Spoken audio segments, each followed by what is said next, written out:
नमस्कार दोस्तों, मैं सुमित मिश्रा स्वागत करता हूं एक बार फिर से आप सभी का एमजेटी एजुकेशन में। दोस्तों, यूएनएससी में बदलाव को लेकर के भारत ने एक बहुत बड़ा बयान दिया हुआ है।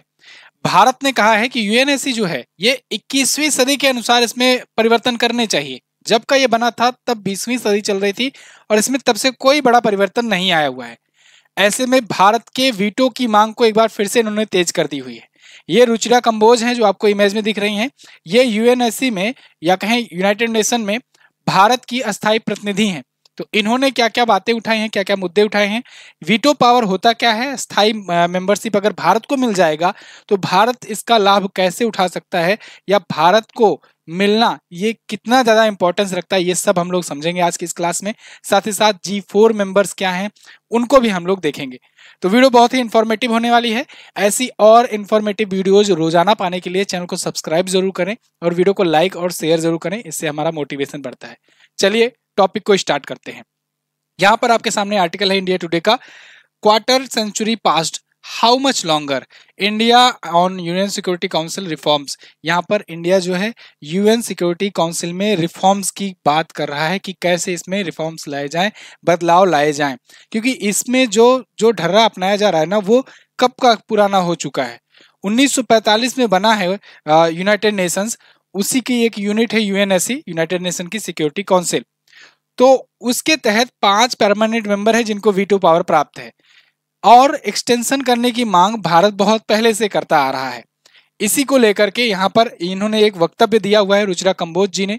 इन्होंने कहा है कि यूएनएससी के ज्यादातर स्थायी सदस्य खुद भी यह मानने लगे हैं कि परिषद में और सदस्यों को शामिल करने की जरूरत है।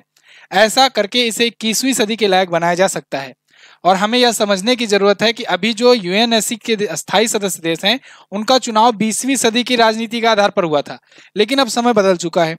बिल्कुल सही बात। जब यूएनएससी बना था तब वीटो पावर या कहें परमानेंट मेंबरशिप उनको दी गई जो उस टाइम के मजबूत पिलर्स थे। जैसे यूएसएसआर को दे दिया गया जो आज के टाइम पर रूस के रूप में रिप्रेजेंट कर रहा है। इसके अलावा चाइना को दे दिया गया था, हालांकि चाइना की सीट को लेकर के मतलब मतभेद है कि भारत को मिल रही थी तो उसे चाइना को भारत ने गिफ्ट कर दिया। इसके बाद इधर फ्रांस को मिल गया था, ब्रिटेन को मिला था और अमेरिका को मिला था। ये 5 सदस्य थे जिनको परमानेंट की मेंबरशिप मिली। देखो, ये यूएनएससी है, यूनाइटेड नेशन की सिक्योरिटी काउंसिल, ये भी यूनाइटेड नेशन का ही एक यूनिट है। यूनाइटेड नेशन ऑर्गेनाइजेशन या कहीं यूनाइटेड नेशन की जनरल असेंबली जो होती है उसके 6 यूनिट हैं।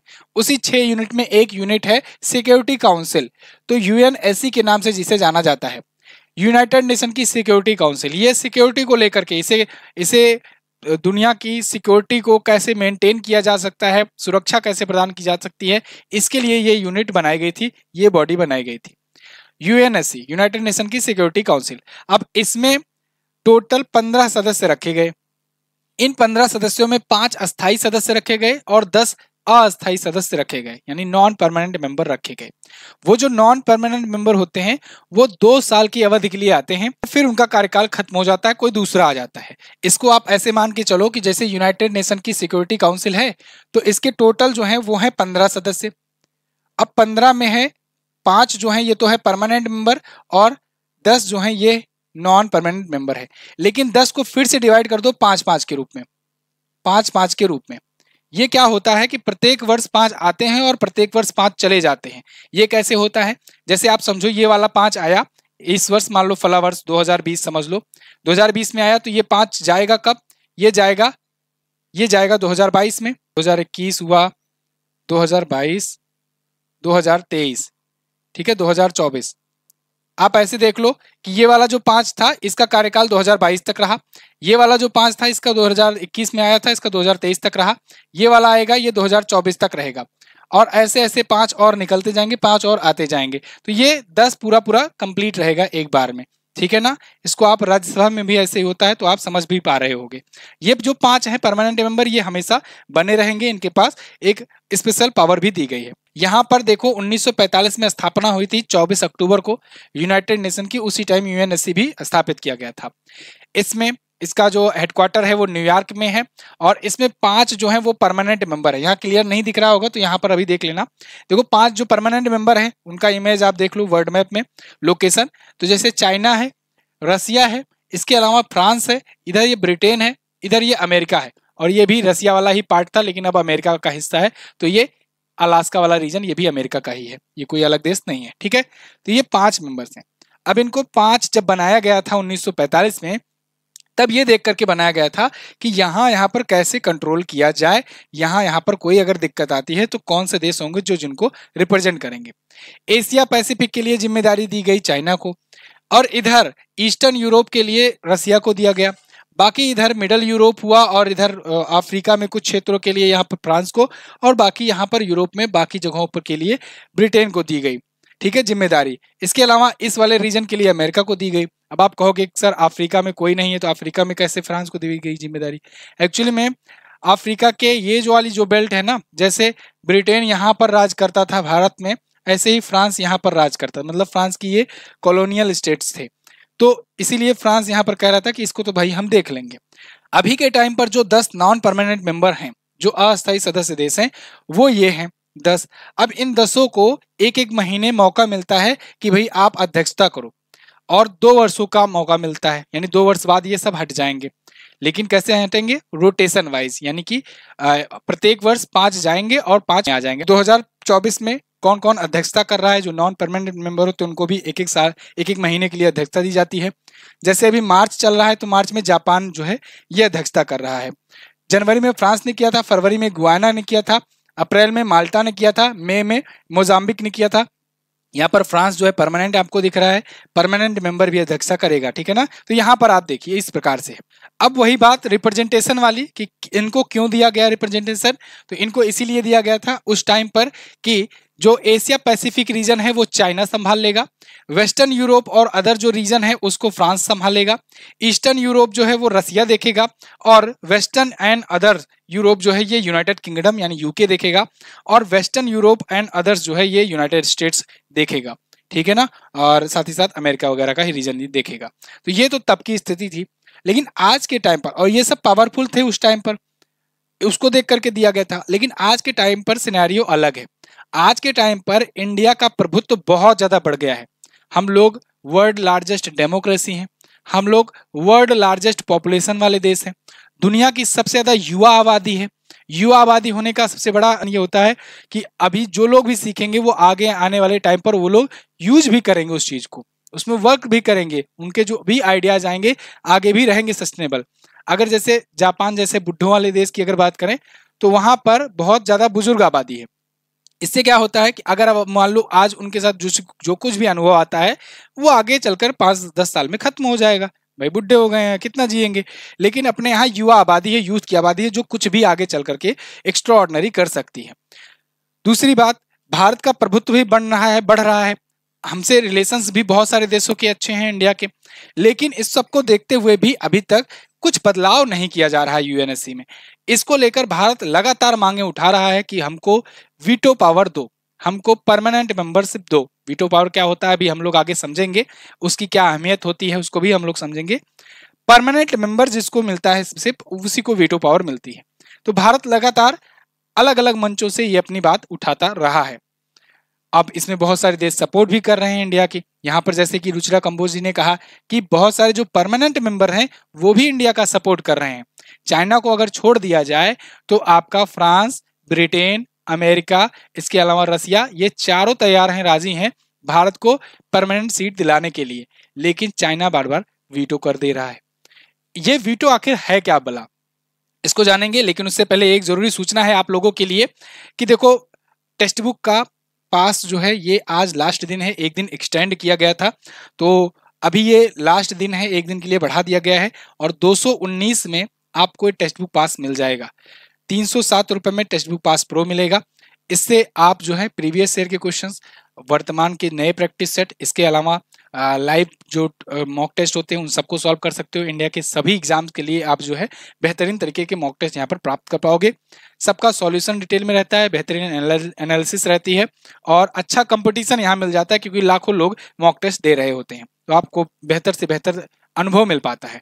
तो आप इस को परचेज करने के लिए MJT कूपन कोड यूज करेंगे जिससे 12% का और डिस्काउंट मिल जाए। यह ऑफर आज लास्ट डे है, एक दिन के लिए आज के लिए बढ़ाया गया था, तो वो आज वो खत्म हो जाएगा। MJT कूपन कोड यूज कीजिए, डिस्क्रिप्शन में लिंक दिया गया है, वहां से जाकर आकर आप ले सकते हैं। सभी एग्जाम्स के मॉक टेस्ट अवेलेबल है, ठीक है। हम लोग बात कर रहे थे वीटो पावर की।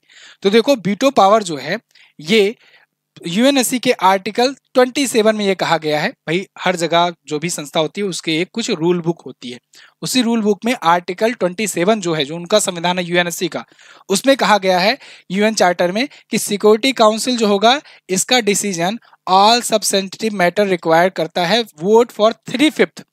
यानी कि अगर मान लीजिए इसका कोई भी रिजोल्यूशन आता है तो उसको पास कराने के लिए 3/5वां हिस्सा, यानी कि अगर हम लोग 15 मेंबर हैं, टोटल मेंबर कितने हैं 15 है, ध्यान रखना, 5 परमानेंट 10 नॉन परमानेंट, तो 15 में से अगर 3/5 हिस्सा करोगे तो 9 आएगा। तो 9 अगर सदस्य किसी एक चीज पर रिजोल्यूशन पर सहमत हो जाते हैं तो वो रिजोल्यूशन पास हो जाएगा। ठीक है, ये तो नियम था। लेकिन साथ ही साथ आगे ये भी कहा गया है कि अगर कोई भी ऐसा नकारात्मक वोट, निगेटिव वोट और ए वीटो, कोई भी एक वीटो अगर यू इस्तेमाल कर लिया गया या नेगेटिव वोट इस्तेमाल कर लिया गया by a permanent member of prevent adoption of proposal, अगर मान लो किसी परमानेंट मेंबर के द्वारा अगर कोई नेगेटिव वोट दे दिया जाता है उस रिजोल्यूशन के खिलाफ या कोई वीटो इस्तेमाल कर लिया जाता है, तो फिर कितना ही क्यों ना सब लोग उसको सहमत में दर्ज कर दिए हों, वो कैंसिल हो जाएगा, वो रोक दिया जाएगा, रेजोल्यूशन पास नहीं होगा, वो कैंसिल माना जाएगा। ये है पावर वीटो की। मतलब आप सोचो कि 15 मेंबर्स हैं, सब लोग वोटिंग कर दिए 14 लोग कि हाँ ठीक है ये रेजोल्यूशन पास होना चाहिए, पास होना चाहिए, लेकिन एक जो परमानेंट मेंबर है उसमें से वो कह दिया नहीं भैया वीटो, हम इसको नहीं होने देंगे, ये नहीं पास होगा, तो वो कैंसिल हो जाएगा। ये पावर है। अब इसमें देखते होगे आप, तरह तरह की न्यूज हमेशा सुनते होगे कि ये आतंकवादी है, इसको यूएन में मामला उठाया गया था कि आतंकवादी घोषित किया जाए, वैश्विक आतंकवादी घोषित किया जाए। पाकिस्तान का वो आतंकवादी था, चाइना ने वीटो करके उसको बचा लिया। बहुत सारे ऐसे आतंकवादियों को चाइना लगातार बचाता रहता है। भारत बार बार चिढ़ करके रह जाता है कि ये बार बार चाइना जो है पाकिस्तान के आतंकियों को सपोर्ट कर रहा है, बचा रहा है। ऐसे में कौन कितना अभी तक वीटो यूज किया है? तो सबसे ज्यादा वीटो पावर यूज किया है रसिया ने। पहले यूएसएसआर था 1991 में जब विक्टर हुआ, उसके बाद से रसिया के पास गया ये। तो रसिया जो है ये अब तक सबसे ज्यादा बार यूज किया हुआ है। कितना यूज किया है तो यहाँ पर आपको क्लियर नहीं दिख रहा है, लेकिन मैं दिख दे रहा हूँ 119 बार। अभी ये डाटा जो है ना, ये डाटा अल जजीरा के आर्टिकल से लिया गया है और ये आप समझ लो कि सितंबर 2022 तक का है। मतलब कि अभी नया ग्राफ, नया चार्ट अभी नहीं आया हुआ है। 2022 के सितंबर तक ये इतने वीटो अकेले रसिया यूज कर चुका है 119 बार। यूनाइटेड स्टेट्स जो है ये यूज कर चुका है टोटल 82 टाइम्स। यूनाइटेड किंगडम जो है 28 बार। चाइना जो है ये 16 बार यूज कर चुका है और यहाँ पर फ्रांस भी लगभग 16 बार ही यूज कर चुका है वीटो पावर। ये संख्याएं घटती बढ़ती रहती हैं अक्सर, क्योंकि रिजोल्यूशन आते रहते हैं, है ना। तो मतलब एक मोटा मोटा अंदाजा लग जाएगा। अब ऐसा तो है नहीं कि चाइना अचानक से सबसे आगे निकल जाएगा, ऐसा है नहीं। तो रिजोल्यूशन जो है इतने आते भी नहीं है, तो इसलिए मतलब सबसे ज्यादा आप समझिएगा यूएसएसआर यूज किया हुआ है वीटो पावर। तो वीटो पावर ये है। अब इंडिया का क्या कहना है, या इंडिया के पास अगर आ जाएगा तब क्या होगा, क्या फायदा होगा, हम लोग कैसे बेनिफिट उठा सकते हैं? तो देखो, अगर अपने पास परमानेंट मेंबरशिप आ गई तो हम लोग क्या कर सकते हैं। एक तो इंडिया जो है ये और ज्यादा ग्रेटर हो जाएगा ग्लोबल लेवल में, वैश्विक लेवल में अपनी ताकत और बढ़ जाएगी। जो और देश हैं वो और अच्छे से रिस्पेक्ट दे करके बात करेंगे भाई, ठीक है, वैल्यू बढ़ जाएगी। तो जो बहुत छोटे छोटे देश जो हैं, अफ्रीकी बहुत सारे देश हैं, वो सब भारत से अपनी बात मनवाने के लिए, बात उठाने के लिए, अपने जो कंसर्न्स हैं उनको वर्ल्ड लेवल पर पहुंचाने के लिए भारत से रिक्वेस्ट करेंगे और भारत को अपना लीडर मानेंगे। तो एक भाई भौकाल तो बन ही गया। दूसरी बात, play more active role in shaping international policies. इसके बाद हम लोग और अच्छा से अपना रोल निभा सकते हैं इंटरनेशनल पॉलिसीज बनाने के मामले में। इंटरनेशनल पॉलिसीज जब बनती हैं तो उसमें यूएनएससी में ही बनती हैं। उसमें पता लगा कि किसी को रास नहीं आई उसके मुताबिक, तो वो वीटो कर देता है और वो रिजोल्यूशन कैंसिल हो जाता है। तो भारत जो है बार बार ऐसे ही रह जाता है कि भाई हम तो ये रिजोल्यूशन लाना चाहते हैं कि आतंकवाद के खिलाफ बातचीत हो, सोलर एनर्जी के बारे में बातचीत हो, इन सब पर बातचीत हो। तो जब भी ऐसे कोई रिजोल्यूशन आता है तो चाइना जो है ये सब कहीं कहीं टांग अड़ा देता है बीच में। तो हम लोग इंटरनेशनल पॉलिसीज को बनाने में और अच्छा अहमियत निभा सकते हैं। It would also give India greater legitimacy in global decisions making. Global decision making में भी अहम रोल होगा अपना। Platform for India to advance interest and concern on the global stage.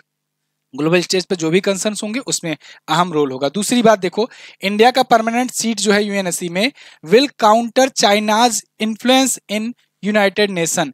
China का जो इन्फ्लुएंस है ना उसको हम लोग काउंटर कर सकेंगे, क्योंकि चाइना को अगर कोई बेहतरीन तरीके से काउंटर कर सकता है तो वो है इंडिया, क्योंकि चाइना है एशिया में। अब अमेरिका वहां से तो दौड़ करके बार बार आएगा नहीं, रसिया जो है इसका मित्र मुल्क है, फ्रेंडली कंट्री है, तो इंडिया ही है जो उसको काउंटर कर रहा है। बाकी सब जो आसपास के छोटे मोटे देश हैं उनको तो ये डेप ट्रैप में फंसा रहा है धीरे धीरे चाइना।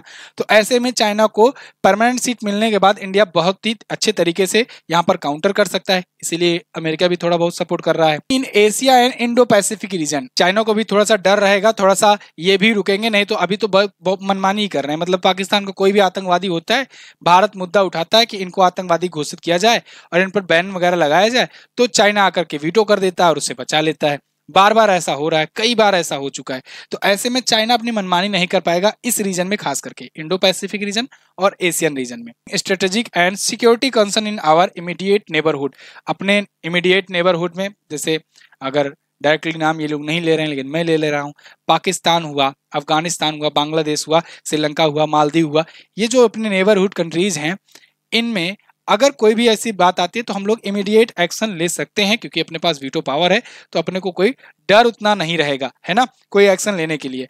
तो only India's representation in UNSC can make the sub continent terror free. अपना जो सब कॉन्टिनेंट है वो टेरर फ्री अगर बनाना है तो केवल इंडिया इसको बना सकता है, क्योंकि इंडिया के पास अगर वीटो आएगी तो इंडिया ही बनाएगा, चाइना तो लगातार सपोर्ट ही करता आ रहा है। अब यहाँ पर बात आती है, क्या सिर्फ इंडिया को ही चाहिए? इंडिया ही दावेदार है परमानेंट सीट के लिए और कोई नहीं होगा? ऐसा तो कभी होता ही नहीं है। जब भी किसी को कुछ मिलना होता है तो चार लोग और खड़े हो जाते हैं कि हमको भी चाहिए। तो यहाँ पर देखो, इंडिया तो बात लगातार हर मंच से उठा ही रहा है, लेकिन 3 और देश हैं बेसिकली, वो भी बड़े जोर तोर से उठा रहे हैं कि हमको भी चाहिए। तो इनको ये कौन कौन से हैं? तो इनमें देखो, इंडिया के अलावा ब्राजील है, जापान है और जर्मनी है। ये लोग कह रहे हैं भाई हम भी तो ताकत रख रहे हैं, हम भी तो अब मतलब तब की अपेक्षा अब बहुत ज्यादा पावरफुल हो गए हैं, तो हमको भी चाहिए और अपने रीजन में हमें भी जरूरत है। तो यहाँ पर इस ग्रुप को G4 ग्रुप कहा जा रहा है। ये G4 कंट्रीज में ये चारों देश हैं और ये चारों देश आपस में सुलह सपाटा करके कहे हैं ठीक है हम आपस में एक दूसरे का सहयोग करेंगे, और चारों लोग जो है ये वीटो पावर के लिए डिमांड करेंगे, परमानेंट सीट के लिए डिमांड करेंगे। तो यहाँ पर देखो, जर्मनी, जापान, ब्राजील, इंडिया, ये चारों देश जो है डिमांड कर रहे हैं यूएन सिक्योरिटी की। अब आपको क्या लगता है कि ये लोग देंगे कि नहीं परमानेंट सीट? परमानेंट सीट पाना कितना आसान होगा, कितना टफ होगा, आप लोग कमेंट करके जरूर बताइएगा। आप लोग का कमेंट जो है मैं सभी का पढ़ता हूं, तो उससे बहुत कुछ देखने को मिलता है, बहुत सारे लोगों की राय मिलती है। आप लोग कमेंट करके हमें जरूर बताइएगा कि क्या इंडिया को मिलेगा परमानेंट सीट कि नहीं, या फिर आपके नजरों में और कौन से देश हैं जिनको लगता है कि इनको भी वीटो पावर या कहें परमानेंट सीट देनी चाहिए, क्योंकि परमानेंट सीट मिलने का सबसे बड़ा पावर वही वीटो पावर ही है ना। तो अपनी राय दीजिएगा। इसके अलावा अगर आप हमसे जीएस पढ़ना चाहते हैं, जीएस फाउंडेशन बैच है अपना, जीएस सफलता 3.0, इसमें आपको सभी सब्जेक्ट मेरे द्वारा पढ़ाए गए हैं, आप इस बैच को ले सकते हो। अभी होली ऑफर भी चल रहा है, तो 50% डिस्काउंट पर आप इस बैच को प्राप्त कर सकते हो। ज्यादा जानकारी के लिए आप हमें व्हाट्सएप कर सकते हैं इन नंबरों पर, या फिर डिस्क्रिप्शन में लिंक दिया गया है एमजेटी ऐप का, वहां से जाकर के आप संपर्क कर सकते हैं। ई बुक भी इसमें फ्री दी जा रही है हर महीने की। तो MJT app Google play store से डाउनलोड कीजिए, वहीं पर आपको सारी जानकारियां मिलेंगी और बहुत सारी पीडीएफ, बहुत सारी क्विजेज वगैरह फ्री में यहाँ पर अवेलेबल कराई जाती है। ऐसे किसी के ऐप में आपको फ्री में कंटेंट नहीं मिलता होगा जितना कंटेंट यहाँ पर मिल जाएगा फ्री में। तो आप जाकर के इसको फ्री में भी स्टडी अपना कंटिन्यू कर सकते हो। इसके अलावा अगर आपको ये वीडियो पसंद आई है तो डेफिनेटली आचार संहिता वाली वीडियो भी पसंद ही आएगी, इसको भी आप जरूर देखिएगा। और कल मैंने आपको सोनम वांगचुक जी पर एक वीडियो बना करके दी हुई थी जिसमें बताया था लद्दाख में इशू क्या चल रहा है, किसको लेकर के वहाँ प्रोटेस्ट हो रहे हैं, वो वीडियो भी जरूर देखिएगा। यहाँ पर लिंक बन करके आ रहा होगा, उसको आप क्लिक करके देख सकते हैं। मिलते हैं अगली वीडियो में, तब तक के लिए नमस्कार, जय हिंद, वंदे मातरम।